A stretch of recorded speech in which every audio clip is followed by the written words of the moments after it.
السلام علیکم دوستو، کیسے ہیں آپ سب؟ میں حسبنا فیاض ایک بار پھر آپ کے ساتھ تو میں شروع کر رہی ہوں ابابیل by the secret colour part 17۔ میں اب گاڑی نہیں چلا سکوں گی۔ مجھ سے ایک شخص کا ایکسیڈنٹ ہو گیا ہے آنے، وہ مر جائے گا، مجھے جیل ہو جائے گی۔ میں اپنے بھائی کو کیسے ڈھونڈوں گی؟ میں سب کیسے ٹھیک کروں گی؟ آنے اپنے فلیٹ کے لاؤنج میں بیٹھی ہچکیوں میں روتے ہوئے نہ جانے کس سے بات کر رہی تھی۔ آنے مجھے چھوڑ کر مت جائیے، میں نہیں رہ پاؤں گی، پلیز میری فیملی مت توڑے، سب بکھر جائیں گے۔ باہر باہر آنکھیں کھولو، وہ اس کا چہرہ تھپتھپاتے ہوئے فکر مندی سے بولا۔ اے سی کا ٹیمپریچر اسی حد تک تھا کہ اسے شدید ٹھنڈ لگ رہی تھی، لیکن باہر کا چہرہ پسینے سے تر تھا۔ وہ ایک جھٹکے سے سیدھی ہوئی۔ آنے وہ گہری سانس لیتے ہوئے ارد گرد کسی کو تلاش کر رہی تھی۔ اسے اپنی گردن پر ہاتھ پھیرا جیسے خواب کے اثر سے نکلنا چاہ رہی ہو۔ باہر دیکھا جہاں رات اتری ہوئی تھی اور دبئی کی نائٹ لائف نے مصنوعی دن کا سما باندھا ہوا تھا۔ وہ پیچھے ہو کر بیٹھا اور پانی کی بوتل اس کی جانب بڑھائی۔ کیا وہ کسی مصیبت میں تھی؟ کیا واقعی اس کے بھائی کو اس سے چھین کر انسان دوستوں نے غلطی کی تھی؟ شاید آج کے واقعے نے آپ کے دماغ پر گہرا اثر چھوڑا ہے، وہ سرسری سا کہہ رہا تھا۔ کیا میرا فلیٹ ابھی تک نہیں آیا؟ اس نے پانی پینے کے بعد ہموار آواز میں کہا جس سے بالکل ٹھیک ہے۔ میں 3 گھنٹے سے دبئی کی سڑکوں پر بلا وجہ گاڑی گھما رہا تھا، آپ جاگ گئی ہیں تو اب آپ کو فلیٹ تک چھوڑ دیتا ہوں۔ وہ اتنی شرمندہ ہوئی کہ حد نہیں۔ آپ مجھے جگہ دیتے۔ اللہ اللہ، میری وجہ سے آپ کے 3 گھنٹے ضائع ہو گئے۔ کہیں آپ کو سوشل ورک کرنے میں دلچسپی تو نہیں؟ خواب کو بھول بھال کر وہ سادگی سے پوچھ رہی تھی اور خلیل سادی کی سر پر لگی تلووں پر بجھی۔ کیا وہ شکل سے سوشل ورکر لگتا تھا؟ جی، میں سوشل ورک کا شوق رکھتا ہوں، اسی لیے آپ کو جگایا نہیں تاکہ آپ کی نیند پوری ہو سکے۔ جب بولا تو آواز شائستہ اور نرم لہجہ نرم تھا۔ اللہ آپ کو اس کا اجر دے، اپنے ترکیہ کے لوگوں کی تو بات ہی الگ ہے۔ بہت شکریہ آبی۔ وہ سب کے کڑوے گھونٹ پر بھر کر رہ گیا۔ تمام عضبات میں سر زور و شور سے ہلایا۔ اسے فلیٹ کے باہر چھوڑنے کے بعد وہ واپس جانے لگا تو باہر نے کافی کی پیشکش دی۔ آپ کافی پینا پسند کریں گے؟ اسے میری جانب سے شکریہ سمجھ لیجئے۔ میں آپ کا شکریہ قبول کرتا ہوں، لیکن مجھے ابھی مکمل رات ہونے سے پہلے چند ایک مزید سوشل ورک کرنے ہیں۔ آپ انجوائے کریں، وہ سنجیدگی سے کہہ رہا تھا۔ باہر نے کندھے اچکائے، وہ تو بس دعا ہی دے سکتی تھی۔ وہ فلیٹ پہنچی اور نہانے کے لیے چلی گئی۔ آج کا دن تھکا دینے والا تھا۔ وہ واپس آئی تو گیلے بال تولیے میں لپٹے ہوئے تھے اور شاور گاؤن پہن رکھا تھا۔ وہ خلیل سادی کے بارے میں ہی سوچ رہی تھی۔ وہ کچن میں آئی تاکہ کچھ کھانے کے لیے بنا سکے کہ اتنے میں ڈور بیل سنائی دی۔ اس نے دروازے کے ساتھ موجود اسکرین پر دیکھا باہر کون ہے، لیکن کوئی بھی نظر نہ آیا۔ کچھ سوچ کر اس نے دروازہ کھولا اور زمین پر ٹیک اوے کے شاپر پڑے تھے، ارد گرد دیکھا اور جھک کر شاپر اٹھائے۔ بھوکے لوگوں کو کھانا کھلانا بھی میرے سوشل ورک میں شامل ہے۔ اس نے شاپر کے اوپر ایک کاغذ پڑا دیکھ کر اسے اٹھا کر پڑھا اور پھر وہ بے اختیار ہنس دی۔ شاید وہ مائنڈ کر گیا تھا۔ دروازہ بند کر کے اندر کی جانب بڑھتے ہوئے بار بار وہ تحریر پڑھ کر مسکرا دیتی۔ بھوکے لوگوں کو کھانا کھلانا بھی میرے سوشل ورک میں شامل ہے۔ سر جھٹک کر اس نے کھانا اپنے سامنے کیا کیونکہ اسے واقعی بھوک لگی ہوئی تھی۔ اسے آج کا دن اچھے سے یاد رکھنا تھا کیونکہ دبئی میں شکریہ کہنے کے لیے وہ خلیل سادی سے دوبارہ نہیں مل پائے گی۔ واپس آتے ہیں 2 سال پہلے کی کہانی میں، جہاں سلطان عمر کے ولا میں سرما کی یکبستر رات کی تاریکی چھائی ہوئی تھی۔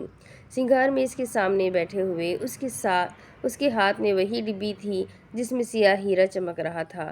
کوئی شک نہیں تھا کہ وہ تراشا ہوا ایک اصلی ہیرا تھا جو اسے بے حد پسند آیا تھا۔ لیکن کیا وہ اور لیام ایک ساتھ مستقبل گزار سکتے ہیں؟ کیا وہ ایک اچھا لائف پارٹنر بن سکتا ہے؟ وہ انہی سوچوں میں غلطہ تھی کہ اسے خلیل سادی کا فون آنے لگا۔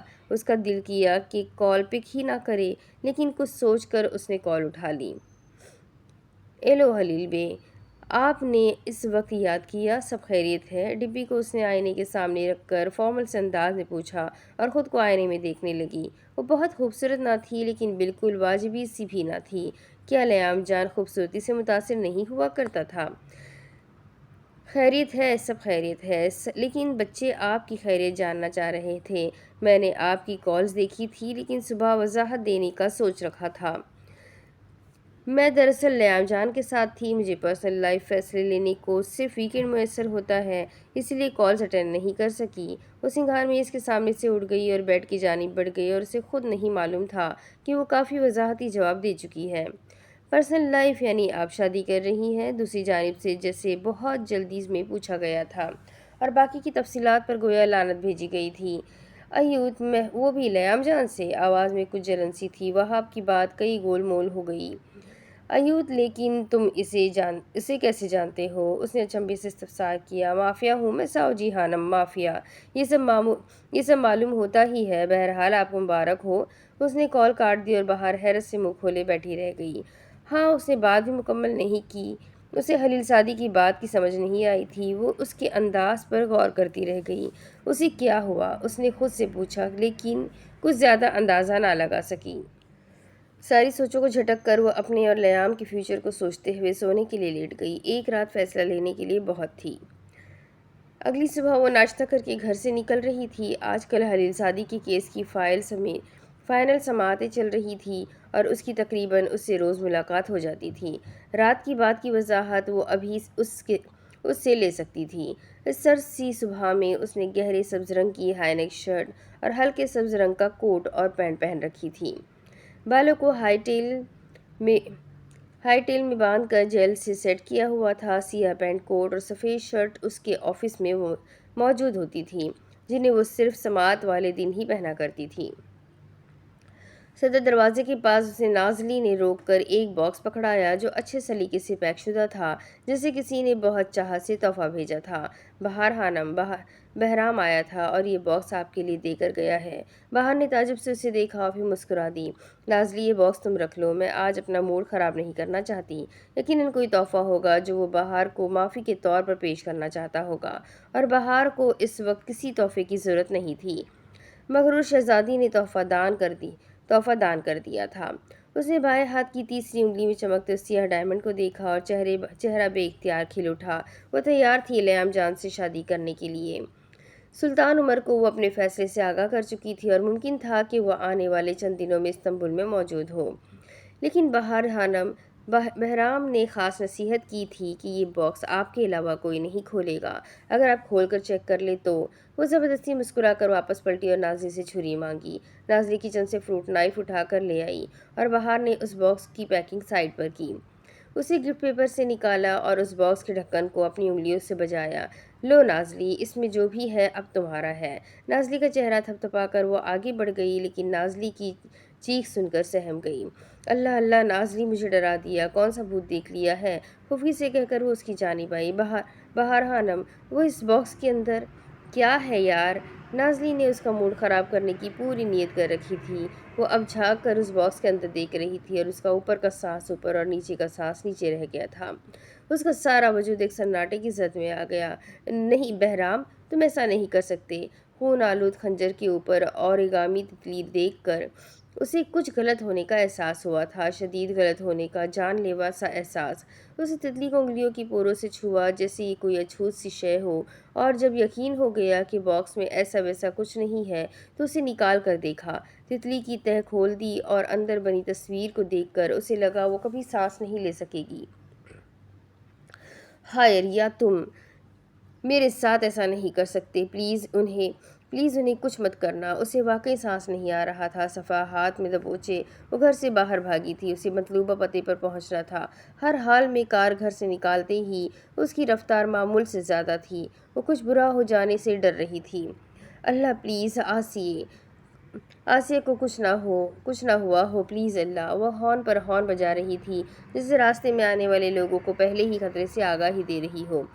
چہرہ پسینے سے تر تھا اور لب پر دعائیں جاری تھیں۔ وہ ان سے پہلی مرتبہ کب ملی تھی، کہاں ملی تھی، اسے سب یاد تھا۔ وہ انہیں کھونا نہیں چاہتی تھی، وہ ان سے مدد چاہتی تھی، وہ ان کی مدد کرنا چاہتی تھی، لیکن نہیں جانتی تھی کہ بہرام اتنی جلدی ان تک پہنچ جائے گا۔ اللہ میں کیا کروں؟ وہ خوف کے زیر اثر دعائیں پڑھنے کی کوشش کر رہی تھی۔ ایسی صورتحال میں دماغ کو کام میں لانے سے پہلے وہ پینک ضرور ہوتی تھی۔ وہ پریشان تھی، مضطرب تھی، لیکن ہاتھ پر ہاتھ دھرے نہیں بیٹھ سکتی تھی۔ اس کا فون بجنے لگا اور اس نے جلدی سے کال آنسر کی۔ دوسری جانب صنوبر تھی۔ صنوبر، تم لوگوں نے بہرام کے ساتھ کیا کیا تھا؟ دوسری جانب شاید صنوبر بھی اسی حوالے سے اسے کال کرنے کی کوشش کر رہی تھی، تو جھٹ سے بولی، بہار کچھ کرو، میرے سارے دوستوں کو پولیس لے گئی ہے۔ کیوں؟ انہوں نے بہرام کو مارا تھا اور اس نے پورے محلے کے لڑکوں کے خلاف پرچہ کٹوایا ہے۔ تمہارا نام نہیں آئے گا، لیکن مجھے کیا معلوم تھا کہ تم ایک… بہار نے فون بند کر دیا۔ مزید کچھ سننے کی ہمت نہیں تھی۔ خارج سیاہ کچھ دیر بعد وہ حلیل سے آج نہ مل سکنے کی وجہ سے معذرت کر رہی تھی جب اس کی کال آئی تھی۔ کیا آج بھی آپ کی لیام جان کے ساتھ میٹنگ ہے ساو جی خانم؟ اس نے شاید تجسس کے مارے پوچھا تھا یا طنز کیا تھا۔ بہار کو سمجھ نہیں آیا، لیکن وہ نہیں جانتی تھی کہ وہ آج وہاب کی دعا پر اسے انوائٹ کرنا چاہ رہا تھا۔ میں بتانا ضروری نہیں سمجھتی، اس نے سرد انداز میں کہہ کر کال کاٹی تھی، اور وہ وہاب کی خوشی میں شامل نہیں ہو رہی تھی۔ وہ ان تینوں کی میل مستیاں کو جان ہی نہ پائی تھی کہ اس کی غیر موجودگی سے انہیں کتنی تکلیف ہوگی۔ ریلیکس بہار، اس نے گہرا سانس لے کر خود کو نارمل کیا۔ اور پھر آئی تھی اس کی ڈاکٹر کی کال، ملیسا کی۔ اس وقت کال آنا ایک بہت بڑا ریلیف تھا۔ اس کی محض دوست، اس کی مخلص دوست۔ سلام ملیسا جنم، کیسی ہو؟ اس نے آواز میں بشاشت لانے کی کوشش کی تھی۔ کیا ہم مل سکتے ہیں؟ ملیسا کے پاس شاید وقت نہیں تھا، اسی لیے وہ مدعے پر آئی۔ آج تو ممکن نہیں، لیکن سچ میں اپنی مینٹل ہیلتھ کا خیال رکھ رہی ہوں، اس نے اس کی تسلی کروائی۔ میں چاہتی ہوں ہم کسی فارغ وقت میں بیٹھ کر کچھ ضروری باتیں کر لیں۔ ہماری دوستی کی خاطر وہ سنجیدہ تھی، اور بہار کے پاس لہجہ نوٹ کرنے کا وقت نہیں تھا۔ تم مجھے طعنہ مت دو، میں کوشش کرتی ہوں آنے کی، یا تمہیں لوکیشن بھیج دوں گی، تم آ جانا۔ ابھی مجھے کچھ ضروری کام ہے، بائے، پھر بات ہوتی ہے۔ اس نے فون فرنٹ سیٹ پر پھینک دیا۔ وہ بہرام کی بھیجی گئی لوکیشن پر پہنچ چکی تھی۔ کار سائڈ پر پارک کر کے اس نے کمپارٹمنٹ سے گن نکالی اور کار لاک کر کے باہر نکل آئی۔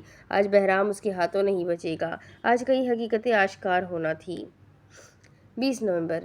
ناشتے کے بعد وہ تینوں فارم ہاؤس کے لیے نکل گئے تھے، کیونکہ ہادی حلیل کے ہمراہ گھوڑوں کی ریس لگانا چاہتا تھا، اور بہار کو یہ مشغلہ خاصا فضول لگتا تھا، اسی لیے وہیں گھر پہ رہ کر وہ آرام کرنا چاہتی تھی۔ اسے سوئے ہوئے 1 گھنٹہ ہی گزرا ہوگا جب اس کا فون بجا۔ اس نے کثرمندی سے فون دیکھا۔ حسن کالنگ لکھا دیکھ کر اس کا موڈ اس قدر بگڑا کہ کوئی حساب نہیں۔ یہ لڑکا جان کا عذاب تھا۔ حسن تم… وہ اسے کچھ سخت سنانے لگی تھی کہ اسے ٹوک دیا گیا۔ بہار خانم، میری پوری بات سنیں۔ حلیل سر کے فارم ہاؤس پر حملہ ہوا ہے، میں ادھر جا رہا ہوں۔ میں جانتا ہوں بچے بھی وہیں پر ہیں، انہیں سنبھالنے کے لیے مجھے آپ کی ضرورت ہے۔ کیا آپ میرے ساتھ چلیں گی؟ 1 لمحہ گزرا، 2 لمحے گزرے، وہ سفید چہرہ لیے ساکت وہیں بیٹھی رہی۔ کیا وہ خواب دیکھ رہی تھی؟ ہاں، بالکل۔ وہ تینوں ابھی 1 گھنٹہ پہلے ہی تو اس کے سامنے ہنس بول رہے تھے، لیکن جب وہ بولی تو آواز کسی کھائی سے آتی ہوئی معلوم ہوئی۔ ان تینوں کو کچھ ہوا تو نہیں؟ حسن، کہاں ہو تم؟ وہ اب کسی رشتے کو کھونے کا تصور بھی نہیں کر سکتی تھی۔ کیا وہ زندہ تھے؟ میں آپ کو لینے پہنچ رہا ہوں، 5 منٹ میں آپ کے پاس۔ حسن نے کوئی دوسری بات نہیں کی، اور ان 5 منٹ میں سے صرف 1 منٹ اس نے بوٹ اور نائٹ ڈریس پر کوٹ پہننے میں لگایا تھا، اور باقی کے 4 منٹ وہ گیٹ پر کھڑی حسن کا انتظار کرتی رہی تھی۔ وہ جب فارم ہاؤس پر پہنچی تو بدبودار فضا میں سانس لے کر اسے احساس ہوا کہ یہاں واقعی کچھ شدید غلط ہوا ہے۔ اسے کچھ کھو دینے کا دھڑکا لگا۔ پلیز اللہ، ویسا کچھ بھی نہ ہوا ہو جیسا میں سوچ رہی ہوں، پلیز اللہ۔ وہ گاڑی سے اتری اور بھاگ کر اس کھلے میدان کی جانب دوڑی جہاں گارڈز کی ایک کثیر تعداد موجود تھی۔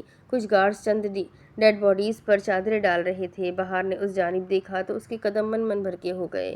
نہیں، پلیز حلیل، نہیں۔ اس نے ایک مردانہ قد جتنے وجود کو چادر میں لپٹے دیکھا تو دھڑکنیں مدھم ہوتی گئی۔ ایسا لگا سب کچھ کھو دیا ہو۔ وہ شل سی کھڑی تھی جب حسن اس تک آیا۔ حسن، حلیل اور بچے کہاں ہیں؟ اسے لگا سانس لینے میں دشواری ہو رہی ہے، وہ رو دھونے کو تھی۔ حسن نے کسی گارڈ سے پوچھا اور اسے استبل کی جانب چلنے کا اشارہ کیا۔ وہ گھاس کو قدم تلے رونتے ہوئے استبل کی جانب بھاگی تھی۔ حلیل، وہاب، ہادی۔ استبل کے دروازے پر اس کے قدم تھم گئے۔ وہ اپنی جگہ منہ کھولے شوق سی کھڑی رہ گئی۔ بائیں جانب سے نگاہ دوڑانا شروع کی اور دائیں جانب تک آ کر نگاہ تھم سی گئی۔ سانس ساکت ہو گئی۔ اس نے منہ پر ہاتھ رکھے چیخ روکنے کی کوشش کی۔ حسن، اس نے سہارا لینے کو اس کا کندھا تھاما۔ استبل کے تمام گھوڑے اس وقت اس کے سامنے ڈھیر تھے۔ کسی نے نہایت بے دردی سے ان سب کو مارا تھا۔ وہ لہو لہان ہوئے پالتو گھوڑے حلیل سعدی کے تھے۔ وہ کچھ سمجھ بھی نہ پائی تھی کہ استبل کے بائیں کونے سے اسے ہادی کے چیخنے کی آوازیں سنائی دی۔